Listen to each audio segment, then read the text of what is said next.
Kayo po ba mga bossing ko ay nabalis? Or kaya po, nagpa-check up ka pero wala namang findings ang doktor. At kayo po ay napapaisip bakit parang masama pa rin ang inyong pakiramdam. Ako po may tuturo sa inyo sa pamamagitan nito. Ito pa mga bossing ko ay dahon ng kalamyas. Ang dahon ng kalamyas mga bossing ko ay nagtataboy, parang atis din po ito. Nagtataboy ito ng mga bad spirit, yan, ganun din po kung masama ang pakiramdam po ninyo. Ako mga bossing ko, nabalis ako dati. Nagpantal-pantal ang buong katawan ko mga bossing ko. At pati nguso ko, mata ko, talagang wala na ako makita. Ngayon pa mga bossing ko, bukod sa pagpapahid ng suka, ang ginawa ko, pinaghahampas ko ng 3 piraso nito or 7, yung katikate sa balat ko. At pagkatapos, pwede rin natin tong ilaga, yung 3 piraso or 7 piraso.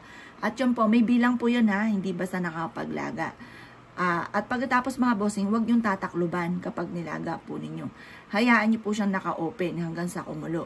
At pwede nyo po itong ihalo sa 1 timbang tubig, dapat ay maligamgam ang inyo pong ipampaligo, kanawin ang inyo pong balat, yung pinagpakuluan po ng ating kalamyas, kung kaya na ng inyo pong balat. At pagkatapos mga bossing ko, ipaligo nyo po ito.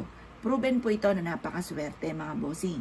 At kayo po, kung ano man yung sama ng inyong panlasa, pakaramdam ninyo, makakatulong po ito para kayo po ay gumaling sa inyo pong nararamdaman. Effective po ito kasi naranasan ko nga po yun na nagpantal-pantal ang buong katawan. Naligo lang po ako nito, naghampas-hampas ako sa braso ko. Yung mga ganyan mga bossing, ganyan-ganyan ang gagawin po ninyo. Hampas-hampasin nyo. Pero hugasan nyo muna at baka po may dumi po yan or may uod or may higad. Madali pa po kayo. Basta hampas-hampasin nyo siyang ganyan.